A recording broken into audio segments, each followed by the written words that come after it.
A concussion is often referred to as an invisible injury because, unlike a broken bone or a common cold, where you can identify that something is wrong with the person, when it comes to a brain injury, the symptoms are harder to notice and can fall on a wide spectrum that looks different for each man, woman, or child that experiences one.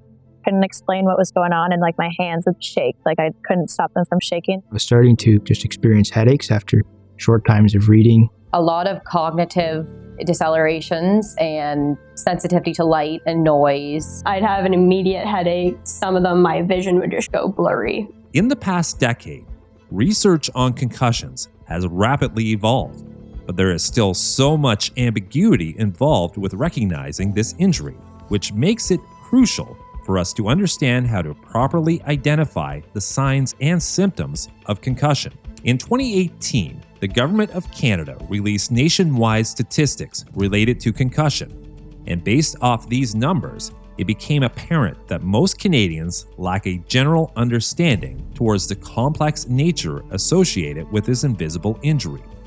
As a result, 50% of concussions today go undiagnosed, and this can be quite detrimental to a country that is seeing the number of injuries rise in their youth demographic on a yearly basis. In fact, according to the nationwide statistics that the Canadian government released, approximately 46,000 concussions occurred between the ages of 5 and 19 years of age in Ontario alone. Evidently, these numbers exist, and we know that this injury is affecting the lives of kids and young adults each year. Then why is there still a substantial number of concussions going undiagnosed? Well, the answer to this question is not simple, and recognizing a concussion comes with many challenges along the way, beginning with the misconception that most people have when they only associate this injury with major collisions in sports. From my experience, I think most of the head injuries I've seen didn't come from a head-to-head collision. It was a knock where the player fell back and maybe bumped their head on the ground. Understanding the various ways you can receive a concussion is vital in the recognizing phase of this injury, especially because you don't need to experience direct contact to your head to receive one. Concussions are caused by a blow to the head, face, neck, or body from a fall, a hit, or anything that knocks someone with enough force that their brain moves around inside their skull. This means that concussions don't just occur as a result of direct force to the brain, but rather from any contact that jars the head, leading to a large percentage of concussions occurring outside of sport participation. I was going down a hill and hit a bump. Handlebars kind of went sideways and I fell down, and I was wearing a helmet, but I hit the side of my head. In fact, of the 46,000 diagnosed concussions that occurred in the youth demographic, it was estimated that between 27 to 44% of them resulted from a sport-related incident. So, by not understanding the full extent of how concussions occur, we fall into barriers within our approach of recognizing if a student has sustained one. These barriers present a challenge for medically trained staff as well, and as the athletic therapist for the Peterborough Petes, Natasha Lagasse has a practical understanding of the complex nature associated with recognizing a concussion, since it is one of her main responsibilities to identify if her athletes have experienced any signs and symptoms of the injury. However, being in this environment brings with it an additional challenge Natasha has to navigate through in this stage of the injury. Depends on if I've seen it or if I haven't, but typical ones are what I see in a lot of hockey is the constant head shaking, like trying to shake it off.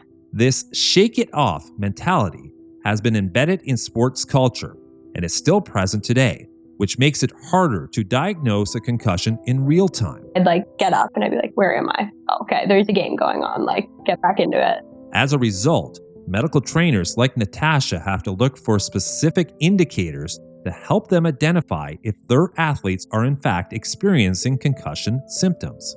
First of all, knowing your athlete is huge. So knowing if they are a little bit off put, you just notice your athlete is going a different spot in a play that they're supposed to be going one way versus the other. That kind of thing, just small, they're not playing as they usually would. They're not communicating as they usually would. They look just completely dazed and confused. On top of this, Natasha has to navigate through the fact that there are varying degrees associated with this injury. Symptoms aren't always immediate. So you could have a hit or not even have a hit to your head. be fine. Then half an hour, 2 hours later, 24 hours later, start developing symptoms.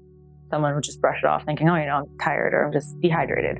This means that for some people, their symptoms can appear right at the moment of impact, making it easy to recognize the signs of the concussion immediately. As soon as it happened, it was kind of a moment of, that wasn't good.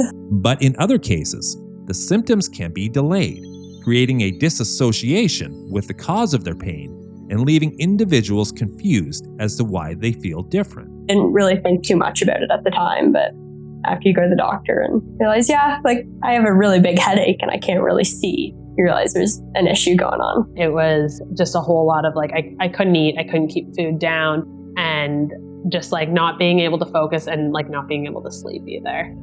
So it just got progressively worse. It is this ambiguity related to concussions that can lead to multiple barriers associated with recognizing the injury, and it would be a lot easier if there was technology that could help practitioners identify the injury. However, even though technology has advanced beyond new heights in recent years, when it comes to our brains and trying to recognize a concussion, there is still so much we have yet to uncover. I think that's an important piece, is that we don't have any scans, we don't have any blood work, we don't have any tests for concussion. What Dr. Dallaire is alluding to here is the fact that we still don't have a true biomarker to help identify a concussion, which means there is an element of self-assessment required in recognizing the injury. Even so, due to the unpredictable nature associated with concussions, this can be a daunting task, and oftentimes, young athletes will end up hiding their symptoms in order to continue playing the game they love.